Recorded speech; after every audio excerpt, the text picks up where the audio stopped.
Stephanie's hands trembled as she stood outside room 304 of Houston Methodist Hospital. Through the small window in the door, she could see him. Captain James Monroe, her husband. She smoothed down the white lace of her wedding dress. Simple, elegant, borrowed from a woman she'd met only 2 weeks ago. The bouquet of white roses felt heavy in her shaking hands. "You can do this," she whispered to herself. She pushed open the door. The room was quiet except for the steady beep of monitors and the soft hiss of medical equipment. Afternoon sunlight streamed through the windows, making everything look almost peaceful. James lay in the hospital bed, still as stone. They'd propped him up slightly for the ceremony, dressed him in his army uniform with all his medals. But now he was back in a hospital gown, connected to IVs and monitors. His eyes closed. He looked like he was sleeping, like any moment he might wake up and smile at her. But he wouldn't. The doctor said he was in a deep coma, that he might never wake up. Stephanie walked slowly to his bedside, her heels clicking on the linoleum floor. "Hey," she said softly. "It's me, your wife." The word felt strange in her mouth. She sat in the chair next to his bed, still holding her bouquet. "I know you can't hear me. The doctors say you're not responsive. But your mom, she thinks you're still in there somewhere, fighting." Stephanie reached out and gently took his hand. It was warm. "So I'm going to talk to you anyway, because maybe she's right. Maybe you are fighting." The monitors beeped steadily.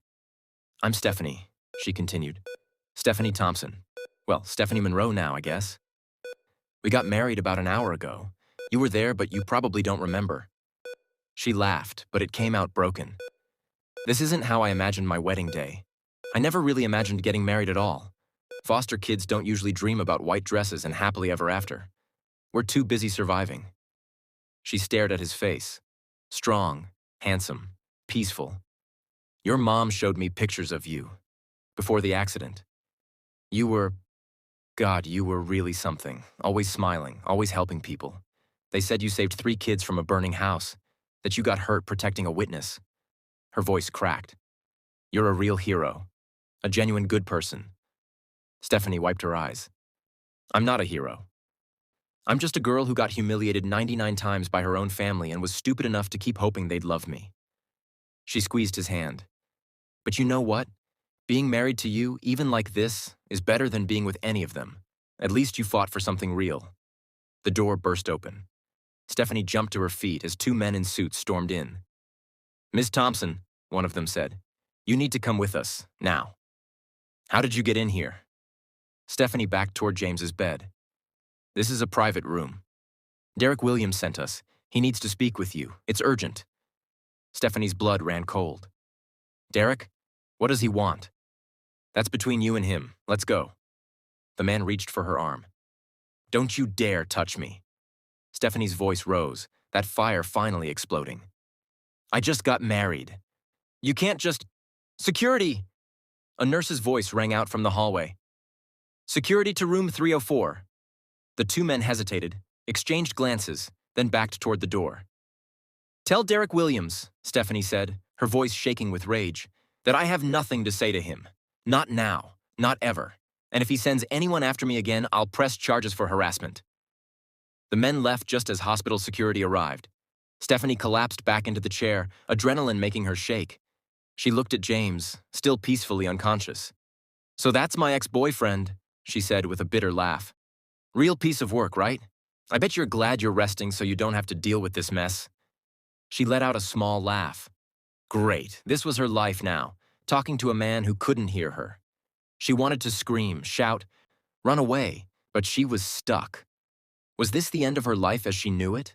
How did a woman end up in a wedding dress, married to a stranger in a coma, being hunted by her ex-boyfriend on what should be the happiest day of her life? Let me tell you a story about betrayal, survival, and what happens when you push someone too far. If you've ever been underestimated, ever been told you weren't good enough, this story is for you. Hit that subscribe button right now because Stephanie's journey is just getting started. Now let me tell you how this nightmare began. 3 months earlier, Stephanie had imagined this moment 1,000 times. Walking up the stone pathway to the Thompson estate in River Oaks, Houston's wealthiest neighborhood. The mansion was massive. White columns, manicured lawns, a 3-car garage showcasing vehicles worth more than most people's houses. This was her real family. Her biological family. Stephanie had grown up in foster care in Detroit. She'd bounced from house to house, never really belonging anywhere. Some homes were okay, some were nightmares. All of them were temporary. Then 3 months ago, everything changed. A social worker called with news that seemed impossible. DNA test results showed Stephanie wasn't an orphan. She was the daughter of Robert and Diana Thompson, wealthy real estate developers in Houston who'd lost her 24 years ago in a hospital mix-up. She'd been declared gone as an infant, but she'd actually been alive, lost in the system this whole time. Now, finally, she was coming home. The front door opened before she could knock. A young woman about her age stood there, beautiful, with flawless dark skin, a designer pantsuit, and a smile that was all teeth, no warmth. "You must be Stephanie," the woman said. "I'm Gwen, your sister." The way she said sister sounded like an insult. "Nice to meet you," Stephanie said, extending her hand. Gwen looked at Stephanie's hand like it was diseased, then turned away. "Come in, they're waiting." Stephanie followed her inside, fighting to keep her expression neutral. Already starting with disrespect? Fine. She could handle this. The inside of the mansion was even more impressive. Marble floors so polished you could see your reflection. A crystal chandelier that probably cost more than Stephanie's entire education. Original artwork on the walls. In the living room sat Robert and Diana Thompson, her biological parents. Her brother Daniel stood by the floor-to-ceiling windows, barely acknowledging her presence. They all looked at her the same way, like she was a problem they had to solve. "Stephanie?" Robert said stiffly. No hug, no tears, just her name, spoken like a business obligation. "Hello," Stephanie said, keeping her voice steady. "Thank you for inviting me." Diana dabbed at her eyes with a tissue, but Stephanie noticed there were no actual tears. "It's just so overwhelming, having you back after all these years. We thought we'd lost you forever." "But you didn't," Stephanie said. "I was alive, in the system, waiting." Uncomfortable silence filled the room. "Well," Daniel said, checking his Rolex, "you're here now. That's what matters, right?" Gwen laughed, a cold, sharp sound. "Sure. That's what matters." Stephanie felt anger rising in her chest. That protective fire that had gotten her through 24 years of instability, of being told she wasn't wanted, of surviving when everything said she shouldn't. But she pushed it down. These were her parents, her real family. They just needed time to adjust. She had no idea how wrong she was. The first week was brutal. They gave Stephanie a room, the smallest bedroom in the 8-bedroom mansion, right next to the laundry room. The walls were thin. She could hear the washing machines running at all hours. Meanwhile, Gwen's room was practically a penthouse suite with a balcony, walk-in closet, and a private bathroom with a jacuzzi tub. "I've been here for 20 years, Gwen said when she caught Stephanie looking. "I'm the daughter they actually raised." "You're just biology." Stephanie's jaw tightened. "Biology matters. Does it?" Gwen tilted her head. "Because from where I'm standing, DNA doesn't mean much when you don't know which fork to use at dinner, when you don't know which designer brands matter, when you talk like you're from the streets instead of from society."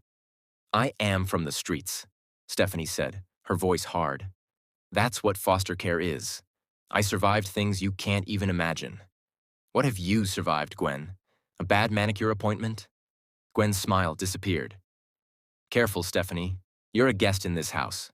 Guests can be asked to leave." "I'm not a guest. I'm family." "We'll see about that." That night, Stephanie lay in her small room, staring at the ceiling, listening to washing machines rumble through the wall.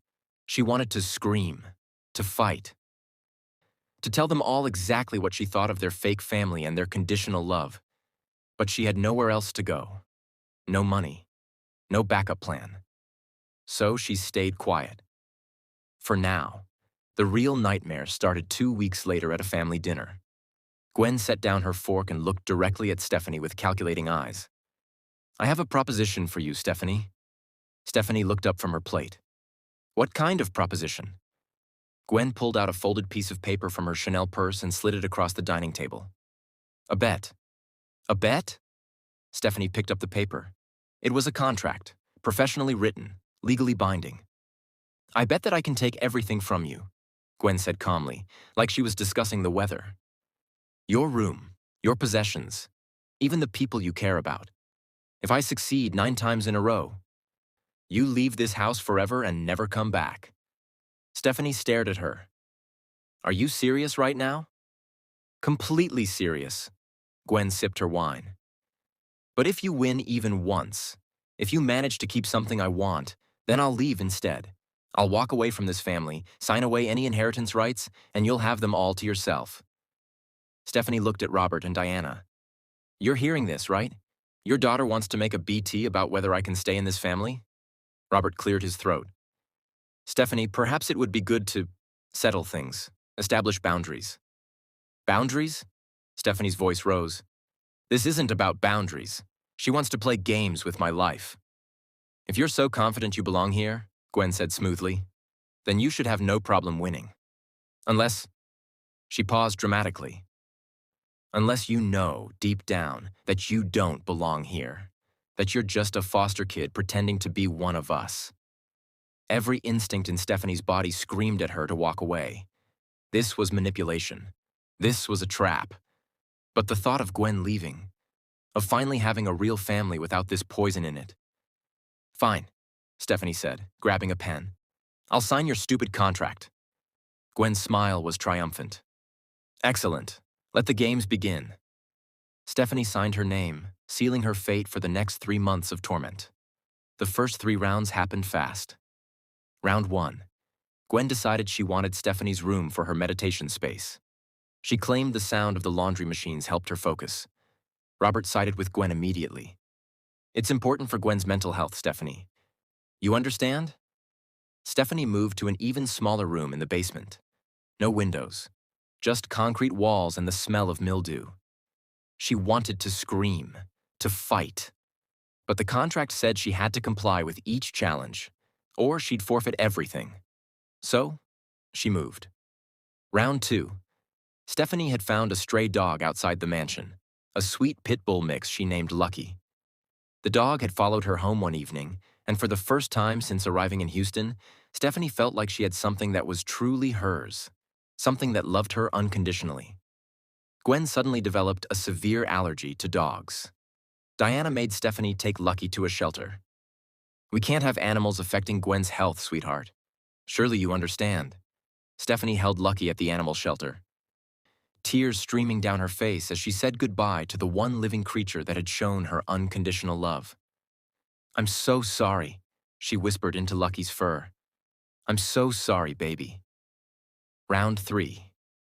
Stephanie had gotten accepted to Rice University with a full academic scholarship. She'd worked her butt off, maintained a 4.0 GPA at community college while working 2 jobs, and she'd earned that scholarship through blood, sweat, and tears. But Gwen suddenly decided she wanted to go to Rice too. Robert made some calls, pulled some strings, made some very generous donations. 2 weeks later, Gwen had Stephanie's scholarship. Stephanie ended up at Houston Community College instead, her dreams of a prestigious education shattered. You're better suited for community college anyway, Diana said, not even looking up from her phone.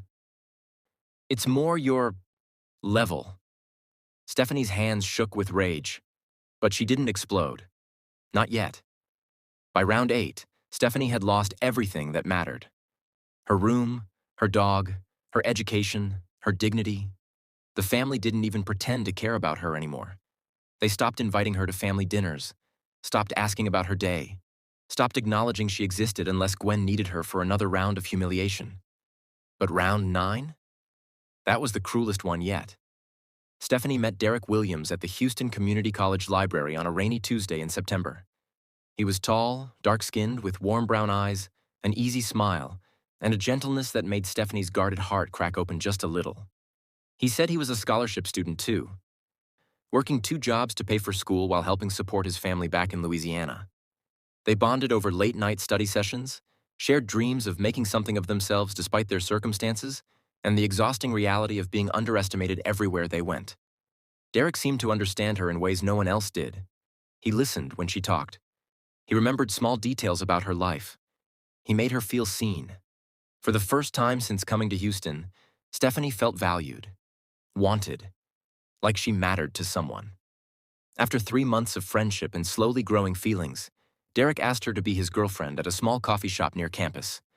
Stephanie said yes, her heart full for the first time in what felt like forever. She thought she'd finally won something. She thought she'd finally won something Gwen couldn't touch. She thought she'd found someone who chose her. She was so wrong. If you're already feeling angry for Stephanie, drop a comment saying, "Fight back." Let me know you're ready to see her win. And subscribe, because what happens next is going to break your heart before it gets better. One evening in late November, Gwen called an emergency family meeting. Stephanie walked into the living room and stopped dead. Derek sat on the expensive leather couch next to Gwen, looking uncomfortable but not leaving. His arm rested on the back of the sofa near Gwen's shoulders. "What's going on?" Stephanie asked slowly, dread pooling in her stomach. Gwen smiled that predatory smile. "Stephanie, I'd like to formally introduce you to my boyfriend, Derek." The world tilted. "What?" Stephanie whispered. Derek finally met her eyes. He looked guilty, but not guilty enough. "Stephanie, I'm sorry. I should have told you sooner, but Gwen and I have been together for a while now." "How long?" Stephanie's voice came out strangled. "Since before I met you," Derek admitted quietly. The room spun. Stephanie grabbed the back of a chair to steady herself. "You..." She couldn't even form words. "You were with her? This whole time?"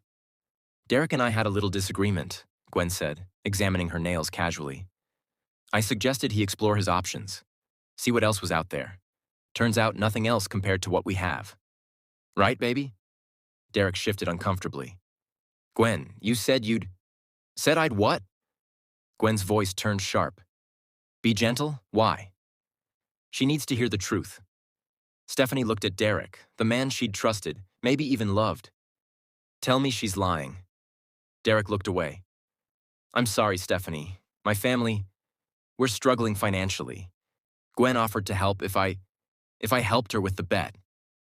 The final piece clicked into place. "Oh my God," Stephanie breathed. "This was all part of it. The coffee shop meetings, the study sessions. You telling me you understood me? It was all fake? All of it?" "Not all of it," Derek said weakly. "I did enjoy spending time with you." "Get out," Stephanie screamed, her fire finally erupting.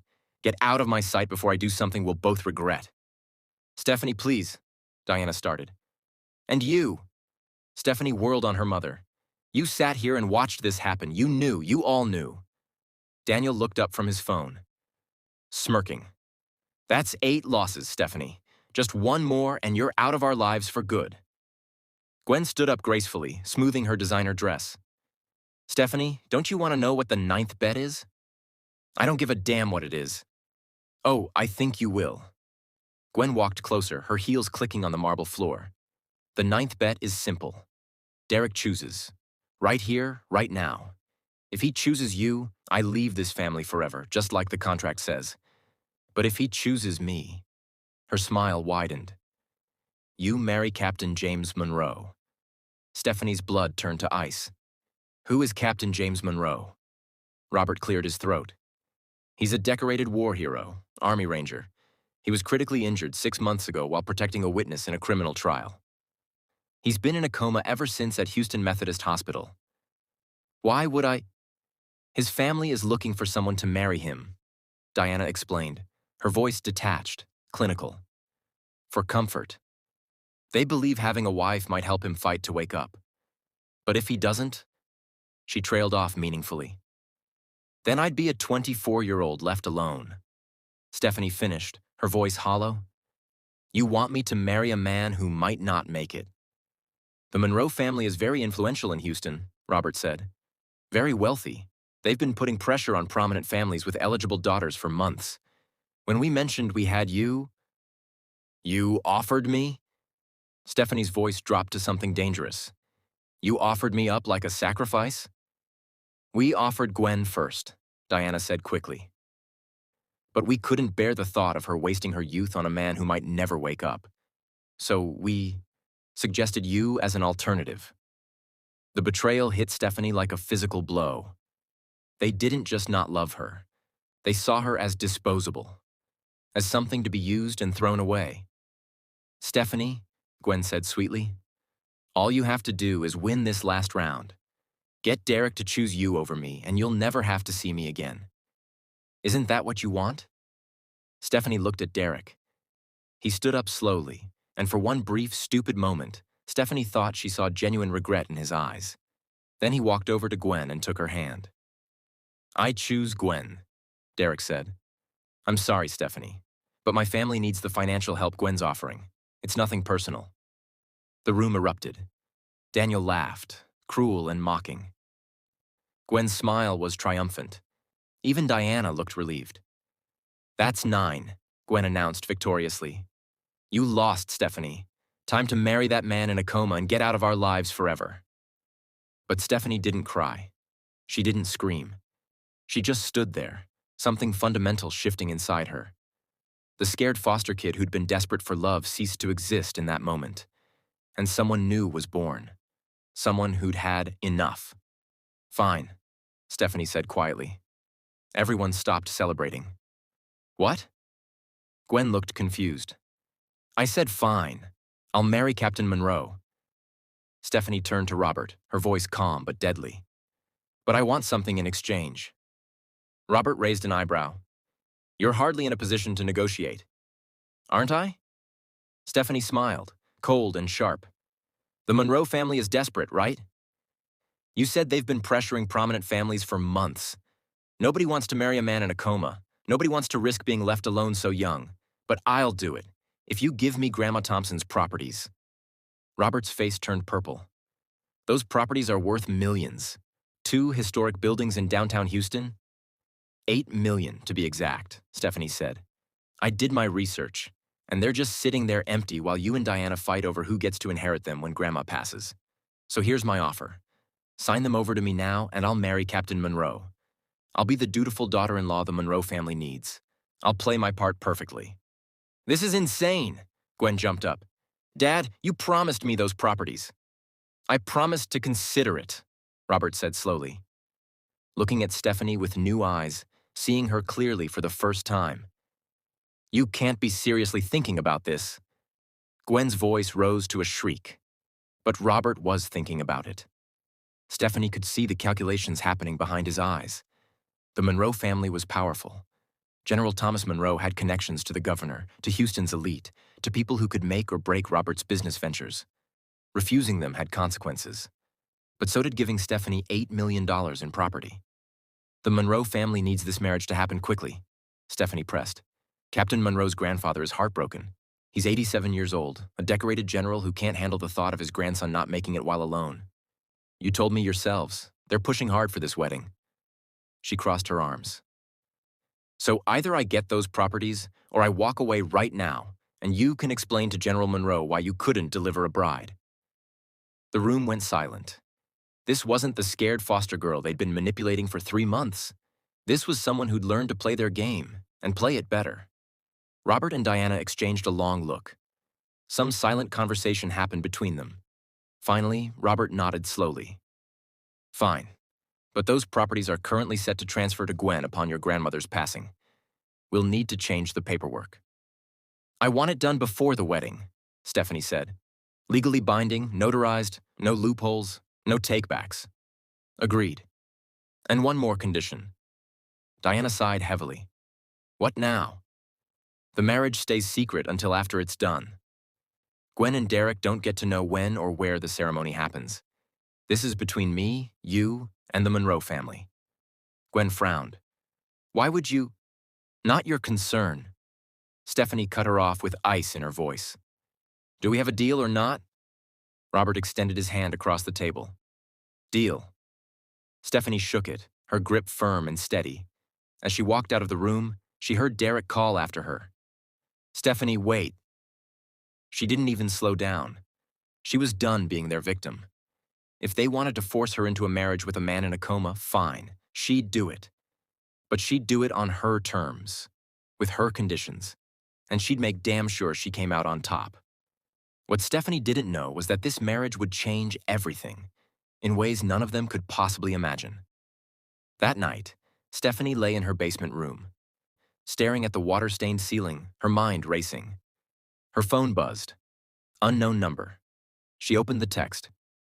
Ms. Thompson, this is Eleanor Monroe, Captain James Monroe's mother. Thank you for agreeing to this arrangement. I know the circumstances are unusual. My son was a remarkable man, a true hero. He saved 3 children from a house fire before he was critically injured protecting a witness in a criminal trial. The doctors say his chances aren't good, but our family believes in miracles. Your marriage might give him something to fight for. We'll handle all wedding expenses and arrangements. The ceremony is scheduled for 2 weeks from today. Stephanie stared at the message for a long moment, then typed back, Can I ask you something? Of course, dear. What was he like, before the accident? There was a pause. Then the response came. Strong, determined. He never gave up on anything or anyone. James fought for people who couldn't fight for themselves. It's why he became a ranger, then a police officer. He had the biggest heart of anyone I've ever known. I think, in another life, you two would have liked each other very much. Stephanie put her phone down and closed her eyes. In 2 weeks, she'd marry a complete stranger in a hospital bed. A man who might never wake up. A man whose time might be running out. But she'd also have $8 million in property. She'd have her freedom from the Thompson family's daily torment. And she'd have the satisfaction of taking something valuable from Gwen instead of the other way around. It wasn't much, but it was a start. It was survival. And Stephanie was very, very good at surviving. The next 2 weeks were a whirlwind of lawyers, contracts, and paperwork. True to his word, Robert transferred the 2 historic properties to Stephanie's name. The deeds were signed, notarized, and filed with the county. They were legally hers. Gwen threw a tantrum that lasted 3 full days. She broke 2 vases, screamed at the household staff, and refused to come out of her room. Stephanie had turned the tables against her. Stephanie didn't care. Derek tried to talk to Stephanie 5 separate times. She blocked his number after the 3rd attempt. On the 4th attempt, he showed up at the community college library where she was studying. Stephanie, please, Derek said, sliding into the chair across from her. We need to talk. No, we don't. Stephanie kept her eyes on her textbook. I made a mistake. You made a choice, Stephanie said, finally looking up at him. You chose money over me. You chose to help Gwen humiliate me in exchange for financial help for your family. That wasn't a mistake, Derek. That was a decision. Own it. Gwen's parents said they'd pay off my dad's medical bills, Derek said desperately. He's really sick, Stephanie. Stage 3 cancer. The treatments are bankrupting my family. Gwen offered to help with the properties that you have just claimed. If she sold one, I could clear our debts. But now you've claimed all of them. She can't even pay up what she promised. When Gwen offered to help, if I just helped her win the bet against you, I thought, you thought it was okay to use me, Stephanie finished. You thought my feelings didn't matter as much as your family's money problems. That's not, get away from me, Derek. Stephanie started packing up her books. I'm getting married soon, to someone who, even in a coma, has more integrity than you'll ever have. She left him sitting there. 2 days before the wedding, Stephanie went to visit Grandma Thompson at her luxury assisted living facility in the Heights. Grandma Thompson was 94 years old, but her mind was still sharp as a blade. She sat in her room in a comfortable armchair, looking out the window at the gardens. They're making you marry the Monroe boy, Grandma said as soon as Stephanie sat down. No preamble, no small talk. Yes, ma'am. And you agreed to it. Yes, ma'am. Grandma studied her with watery but intelligent eyes. You're tougher than you look. Child, you've got fire in you. I see it. I learned I had to be tough, Stephanie said quietly. The old woman reached into her nightstand and pulled out a small velvet box. Inside was a jade bracelet, intricately carved, clearly antique, obviously expensive. This belonged to my grandmother, Grandma said. It came over from Louisiana in the 1800s. 4 generations of Thompson women have worn this bracelet. I was planning to give it to Gwen, but she placed it in Stephanie's hand, closing her weathered fingers around it. You're my actual blood, my real granddaughter. You deserve real family treasures, not that spoiled girl they adopted. Stephanie's eyes filled with tears, the first real tears she'd cried in months. Thank you, Grandma. Don't thank me yet, Grandma said, her voice turning serious. Life is about to get very complicated for you, child. But remember this. The people who underestimate you today will be the ones most shocked by who you become tomorrow. You hear me? Yes, ma'am. Good. Grandma Thompson squeezed her hand. Now go on. And Stephanie, whatever happens, fight. Don't you dare let them break you. I won't, Stephanie promised. Never again. She hugged her grandmother, breathing in her lavender perfume, memorizing the feeling of being loved by someone in this family. What Stephanie didn't see was Gwen, standing in the hallway outside Grandma's room, her ear pressed to the door, listening to every single word. And she definitely didn't see the fury on Gwen's face as she pulled out her phone and texted Derek. The wedding is in 2 days. I need you to stop it. Do whatever it takes. You know what's at stake. Stephanie woke up at 5 a.m. in a hotel room Eleanor Monroe had reserved for her. On the chair by the window hung a simple white dress. Elegant, understated, beautiful. On the dresser sat a small bouquet of white roses and baby's breath. Stephanie stared at herself in the bathroom mirror as she washed her face. In a few hours, she'd be married. To a stranger. To a man who might never wake up. Her phone started ringing at 6 a.m. Derek, again. She declined the call. He called back immediately. Then again. Then again. 8 calls in 15 minutes. Finally furious, Stephanie answered. What, Derek? Stephanie, please don't do this. Derek's voice was strained, almost frantic. You don't have to marry him. We can figure something else out. There is no we, Derek. There hasn't been a we since you chose Gwen. I made a mistake, Derek said desperately. Gwen, she's not who I thought she was. She promised to help my family, but now she's saying she won't pay anything unless I... He stopped abruptly. Unless you what? Stephanie asked coldly. Silence. Derek? Unless you what? Unless I convince you not to marry Captain Monroe, Derek finally admitted. Gwen doesn't want you to get the satisfaction of this marriage.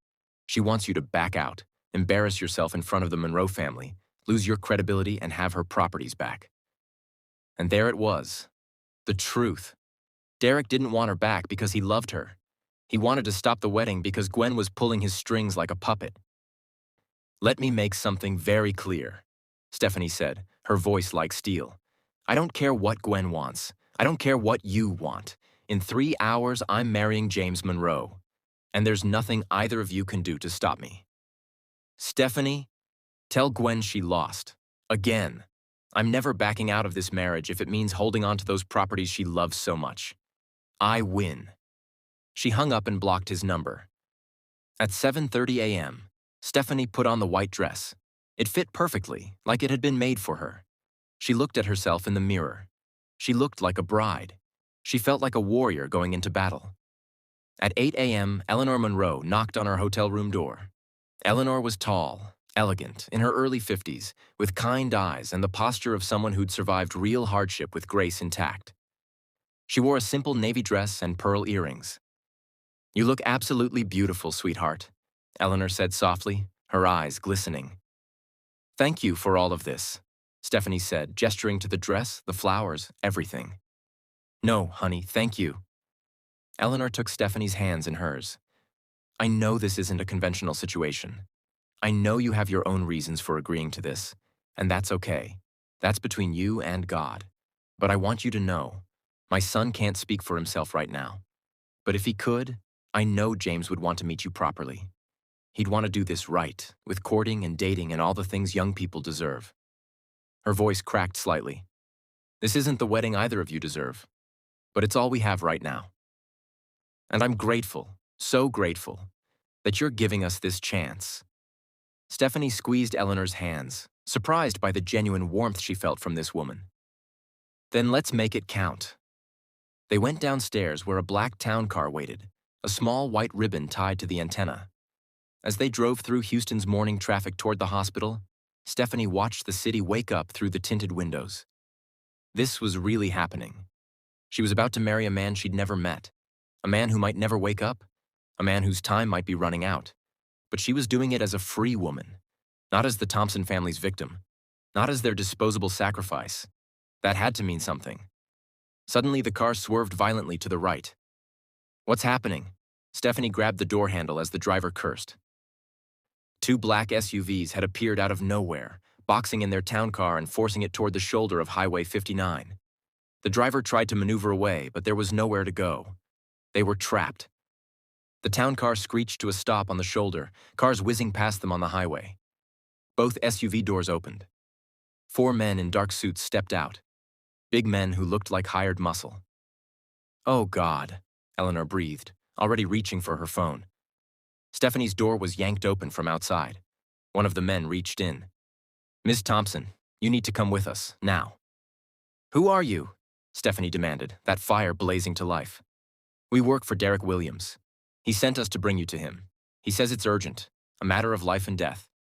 "I don't care what Derek wants." Stephanie tried to pull the door closed, but the man was stronger. "Ma'am, we can do this easy or we can do this hard. You have 3 seconds to take your hands off my daughter-in-law." Eleanor's voice cut through like a whip. "Before I call the police and have you arrested for assault." The man hesitated. "Lady, this doesn't concern—" "I am Eleanor Monroe," she said, her voice turning to ice. "My family has been in Houston for 4 generations. My father-in-law is decorated General Thomas Monroe with direct connections to the governor, the mayor, and the chief of police.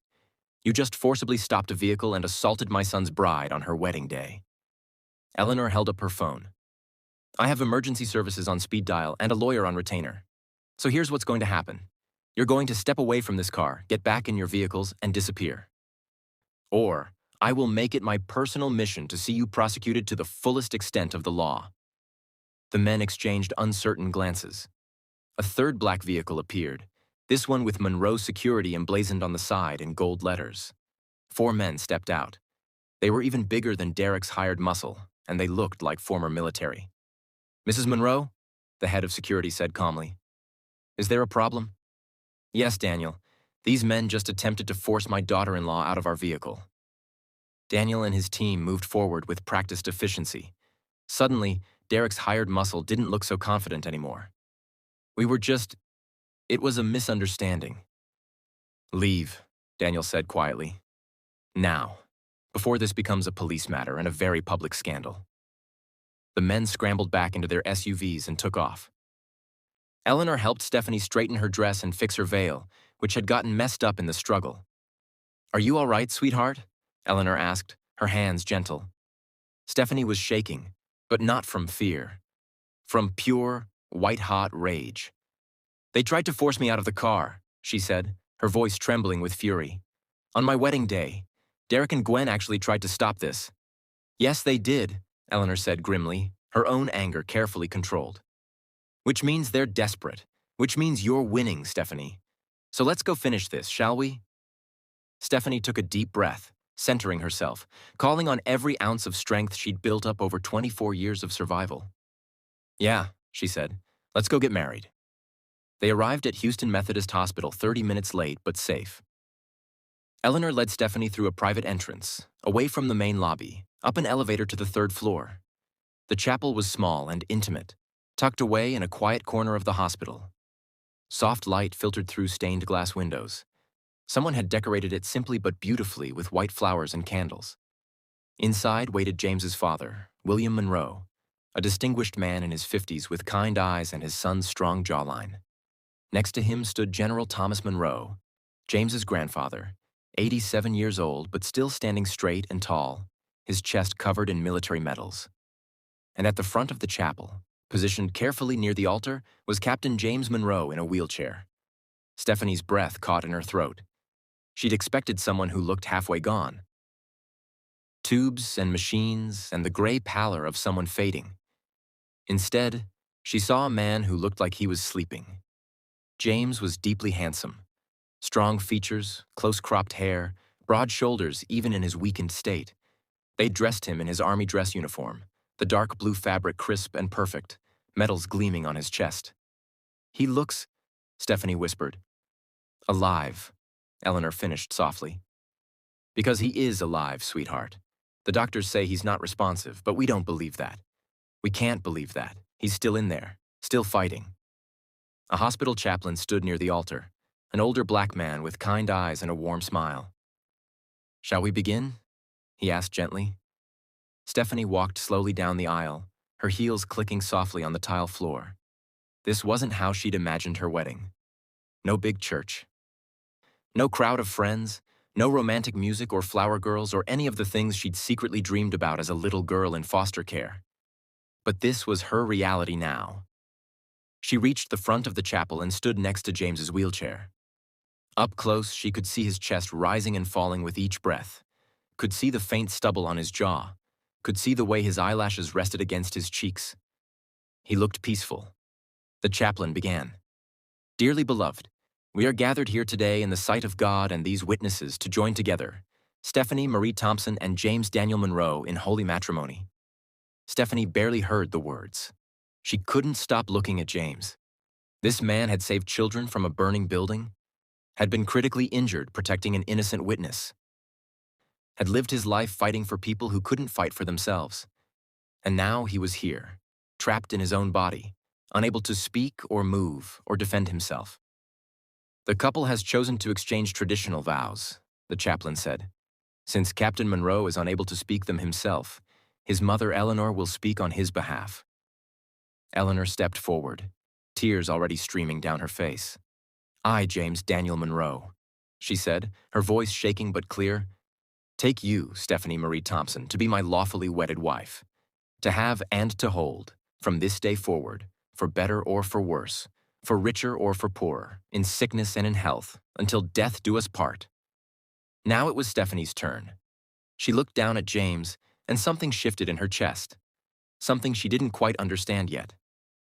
"I, Stephanie Marie Thompson," she said clearly, "take you, James Daniel Monroe, to be my lawfully wedded husband, to have and to hold, from this day forward, for better or for worse, for richer or for poorer, in sickness and in health, until death do us part."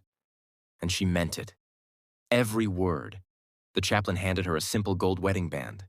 Since James couldn't put a ring on her finger, Stephanie slipped the band onto his ring finger herself. Her hands trembled as she did it. "By the power vested in me by the state of Texas, and in the name of the Father, the Son, and the Holy Spirit," the chaplain said, "I now pronounce you husband and wife." He paused, looking at Stephanie with gentle understanding. "You may kiss your husband." Stephanie leaned down slowly. She pressed a soft kiss to James's forehead, her lips lingering there for just a moment. "I'll fight for you," she whispered against his skin, so quietly only he could possibly hear. "The way you fought for others. I promise." She didn't expect him to respond. But in the hospital monitoring equipment connected to James's wheelchair, something flickered. His heart rate increased. Just slightly. Just for a moment. The chaplain noticed. His eyes widened. But before he could say anything, the moment passed. James's vitals returned to their usual steady rhythm. Eleanor was sobbing. William was crying. Even General Monroe, who'd seen combat in 3 different wars, wiped tears from his weathered face. "Ladies and gentlemen," the chaplain announced, his voice full of emotion, "I present to you Captain and Mrs. James Monroe." Stephanie straightened up, her hand still resting on James's. She was married, to a stranger in a coma. But for the first time in 3 months, she felt like maybe, just maybe, she'd made the right choice. After the ceremony, Eleanor pulled Stephanie aside while the men carefully wheeled James back to his hospital room. "There's something you need to know," Eleanor said quietly, "about James's condition." "What is it?" "The doctors officially declared him unresponsive 3 weeks ago. They recommended we remove life support." Eleanor's voice broke. "But we refused. Because his brain scans, they show minimal activity, but there is activity. It's not much, Stephanie. It's barely anything, but it's there." "What does that mean?" "It means we have to believe, that James is still in there somewhere, that he can hear us, that he's fighting to come back." Eleanor gripped Stephanie's hands. "The doctors say coma patients sometimes respond to familiar voices. To touch, to love, to having a purpose, a reason to fight. You think having a wife will give him that reason?" Stephanie said slowly. "I think having you will give him that reason," Eleanor corrected. I don't know why, Stephanie, I can't explain it. But when you said your vows, when you kissed him, his heart rate increased, just for a second. The chaplain saw it too. Stephanie's breath caught. He responded? Maybe. Or maybe it was just a coincidence, but either way, Eleanor's eyes were fierce now. Will you help us? Will you talk to him, spend time with him, be present? Even if it feels strange or pointless? Even if nothing changes? Stephanie thought about James. About the man who'd saved children from fire, who'd been critically injured protecting a stranger. Yes, she said. I'll do whatever it takes. Eleanor hugged her tightly. Thank you so much. You have no idea what this means to our family. But as they walked toward James's hospital room, Stephanie's phone buzzed. She pulled it out. A text from Gwen. Enjoy your husband in a coma. Hope it was worth $8 million. You'll be alone by Christmas. Stephanie stared at the message for a long moment. Then she typed back, at least my husband is a hero. What's Derek? Oh, right, your puppet. Enjoy pulling his strings. She hit send, then blocked Gwen's number. She was done with them, done with their games, done with their cruelty. Stephanie Monroe now, had a husband to fight for. And she always kept her promises. Stephanie stood in the doorway of room 304, still in her wedding dress, watching as nurses got James settled back into his hospital bed. They'd reconnected all his IVs and monitors, adjusted his pillows. He looked too big in the hospital bed, but vulnerable. You can go in, one of the nurses said kindly. He's your husband now. You can stay as long as you want. Stephanie walked slowly into the room. The nurses left, closing the door quietly behind them, giving them privacy. Stephanie sat in the chair next to James's bed, her wedding bouquet still in her hands. Hey, she said softly, it's me again, your wife. The word still felt strange, but also right somehow. We're married now, Stephanie continued. Officially, legally, for real. She set down her bouquet and took his hand. Your mom thinks you can hear me. She thinks you're in there fighting to come back. I don't know if that's true, James. I don't know if you can hear any of this. But just in case you can, she squeezed his hand. I'm going to tell you the truth. I didn't marry you for love. I married you to escape my family, to get money and property and freedom from people who treated me like trash. That's the honest truth. I'm not going to lie to you. The monitors beeped steadily.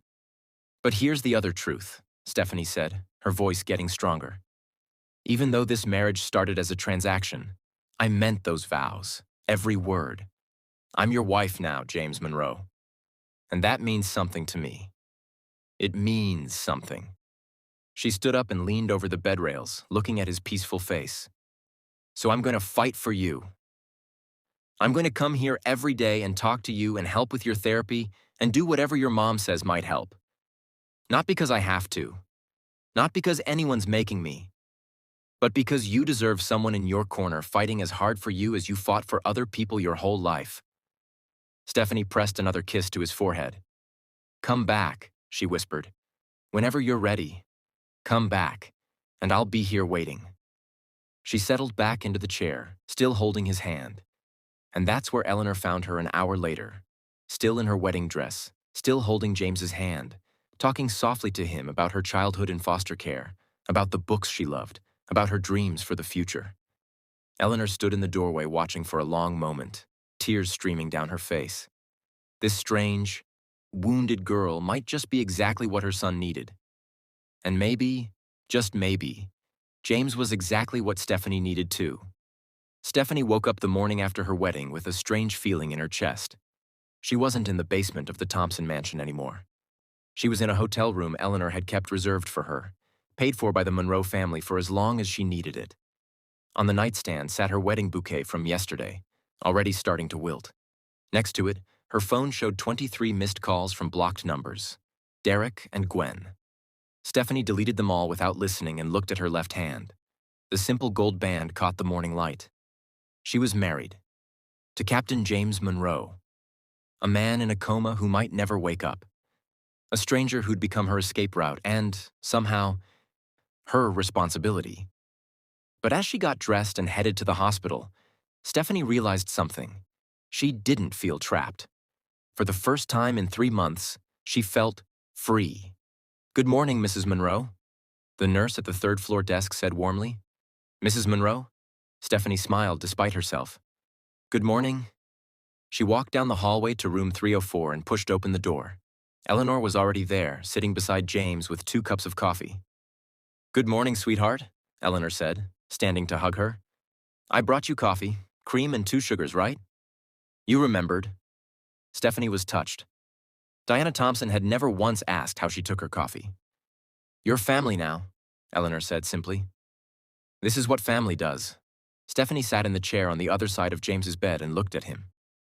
In the morning light, she could see him more clearly than she had yesterday during the chaos of the wedding. He really was handsome. Strong jawline, full lips, long eyelashes that rested against his cheeks. Even unconscious, there was something commanding about his presence. "He looks peaceful," Stephanie said softly. "He does," Eleanor agreed.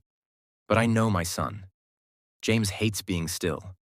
Wherever he is in there, he's fighting to come back." Stephanie reached out and took James's hand, the one with the wedding ring she'd placed there yesterday. "Hey, James," she said quietly. "It's me, Stephanie, your wife, day 1 of married life. I know you can't hear me, but your mom says talking to you helps, so—" She trailed off, feeling awkward. Eleanor smiled warmly. "I'm going to give you 2 some privacy. Take your time." After Eleanor left, Stephanie settled deeper into the chair. "Okay, so this is weird," she admitted to James's sleeping form. "Talking to someone who can't talk back. But here goes. Your mom told me you're stubborn. Well, guess what? So am I. And I don't lose, Captain Monroe. So you need to wake up. Whenever you're ready, just wake up. Because I made you a promise yesterday, and I keep my promises." On the monitor, James's heart rate increased slightly. Stephanie didn't notice, but the nurse passing by did. A week after the wedding, Stephanie fell into a routine that felt more natural than anything she'd experienced with the Thompson family. Every morning at 8 a.m., she arrived at the hospital. Eleanor would already be there with coffee and stories about James. "He was the most stubborn child," Eleanor said one morning, showing photos on her phone. "See this? He was 7 years old, determined to climb this tree. He fell 4 times, but he kept trying until he made it to the top." Stephanie smiled at the photo of young James, gap-toothed and covered in dirt. "He sounds exhausting." "Oh, he was," Eleanor laughed. "But he was also the sweetest boy. He brought home every stray animal, defended every kid who got bullied at school. He had the biggest heart." "Had?" Stephanie raised an eyebrow. "Has," Eleanor corrected, her eyes getting misty. "Has the biggest heart. He's going to wake up, and when he does, he's going to be so grateful you were here." At 9 a.m., Vanessa, the physical therapist, would arrive, and Stephanie learned to help with James's exercises, moving his limbs to keep his muscles from deteriorating. "Talk to him while you do it," Vanessa instructed. Some patients respond better to familiar voices. So Stephanie talked. "Okay, Captain, we're bending your right arm now. I bet you hate this, huh? Someone else moving your body for you. You seem like a control freak. Well, too bad. Right now, I'm the boss." After physical therapy, Stephanie would read to James. Eleanor kept bringing romance novels, but after 3 days, Stephanie brought her own choice. "Your mom keeps giving me Jane Austen," Stephanie announced, holding up a thick book. "But today we're reading what I picked, The Count of Monte Cristo. It's about a guy who gets betrayed and comes back for revenge. Felt appropriate." She started reading. Deep in his coma, James heard her voice reading his favorite book and felt something stir in his unconscious mind, something he hadn't felt in 7 months, a pull back toward consciousness, a reason to fight. 3 weeks after the wedding, late evening, Stephanie sat in her usual chair beside James's bed, reading aloud from The Count of Monte Cristo. "There is neither happiness nor misery in the world. There is only the comparison of one state with another. Nothing more." She read softly, then paused. "I used to think I understood that. But now—" She looked at James's peaceful face. "Now I think the author was wrong. Because sitting here with you, even like this, feels like happiness compared to every day I spent with the Thompson family." She squeezed his large hand gently. "Is that crazy? Finding peace next to someone who can't even respond?" On the monitor, something changed. James's heart rate ticked up, just slightly, from 68 to 72. Stephanie didn't notice. She kept talking. Your mom thinks you can hear me. Sometimes I think she's right. Sometimes I swear I feel you squeeze my hand back, but the nurses say it's just muscle reflexes. She laughed softly. I'm probably going insane, talking to you like this every day. The heart monitor climbed to 75. But you know what? Even if you never wake up, even if this is my life now, reading to you, helping with therapy, being Mrs. Monroe to a man who doesn't know I exist, it's still better than being Stephanie Thompson, the foster kid nobody wanted. 78 beats per minute. So thank you, James Monroe, for giving me an escape, for giving me a family that actually cares. For... His finger moved, just a twitch, barely perceptible. But Stephanie felt it. She froze, staring at their joined hands. James? Nothing. James, if you can hear me, do that again, please. The monitor showed 82 beats per minute now. And then, clear as day, his index finger curled around hers in a deliberate squeeze. Stephanie gasped, jumping to her feet. Oh my God, nurse, nurse. She pressed the call button frantically, never letting go of his hand. James, stay with me. I know you're in there. Keep fighting. Another squeeze, stronger this time. The monitor hit 85. His eyelids flickered. Just for a second, but Stephanie saw it. You're coming back, she whispered, tears streaming down her face. You're actually coming back. Meanwhile, across town, Derek Williams sat in his beat-up Honda outside Herman Memorial Hospital, staring at a mountain of medical bills spread across his passenger seat. 237, 458, 62 total. Due in 72 hours. His father had been discharged that morning. No more treatment, just hospice care and waiting for the inevitable. Derek had called Gwen 17 times demanding the payment she'd promised. She'd blocked his number. He'd gone to the Thompson mansion. Security threw him out like garbage. He'd begged Robert Thompson via email. No response. This was all Stephanie's fault. If she'd just backed out of that wedding like she was supposed to, Gwen would have paid him. His dad would still be getting treatment. But no. Stephanie had to be stubborn. Had to marry that vegetable. Had to take those $8 million properties and win while Derek's father was dying. Well, if Stephanie had the money now, then Stephanie could help him. She owed him that much. Derek pulled out his laptop and started researching Houston Methodist Hospital's security systems. Floor plans, guard rotations, key card access points. His hands shook as he typed. He wasn't a bad person. He was just desperate. If Stephanie wouldn't help him willingly, he'd have to convince her. Derek's father had weeks to live, maybe days. Captain Monroe might not even wake up. His stupid family was just wasting their money getting a wife for him. But if he did, Derek would make sure he went right back to sleep. Permanently. Dr. O'Connor rushed into James's room, followed by two nurses. What happened? She asked, immediately checking his monitors.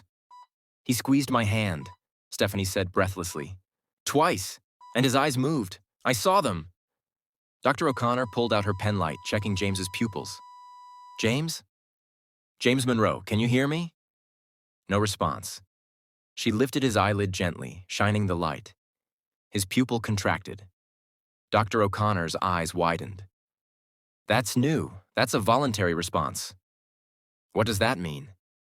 Stephanie gripped James's hand tighter. It means his brain activity is increasing significantly. He's fighting his way toward consciousness. Dr. O'Connor looked at the monitor. His heart rate is elevated. His brain waves are more active than they've been in months. Whatever you're doing, Mrs. Monroe, it's working. So he might wake up? I can't make promises, but these are very encouraging signs. Dr. O'Connor smiled. Keep talking to him. Keep being present. You might be exactly what he needs to find his way back. After the medical team left, Stephanie sat back down, still holding James's hand. Did you hear that? She whispered. You're getting better. You're fighting. She leaned close to his ear. So keep fighting, okay? Because I need you to wake up, James. I need you to wake up and tell me if this marriage could ever be more than just a piece of paper. I need you to wake up and look at me with those eyes and tell me. She stopped, realizing what she was saying. When had this stopped being about escape and started being about him? Just wake up, she finished quietly. Please. In the hallway outside, Eleanor Monroe stood listening, tears streaming down her face. Her son was coming back, and it was because of the fierce young woman who'd agreed to marry a stranger. But the story is just beginning. Is Stephanie's voice really pulling James back from the edge of death? Can love grow between two people when one is unconscious and the other is running from her past? And what about Derek? He's researching the hospital, watching, planning, getting more desperate by the hour. His father is dying. Stephanie has $8 million. And there's only one thing standing between Derek and the money he needs to save his father, Captain James Monroe. A man who might be waking up. A man Derek is prepared to make sure stays asleep. What happens when Derek makes his move? Will James wake up in time? And what will happen when these two men finally come face to face? One fighting for love, the other fighting for survival. Don't miss episode 2 where everything changes. Hit that subscribe button right now so you don't miss what happens next. Drop a comment below. Do you think James will wake up? And what should Stephanie do about Derek?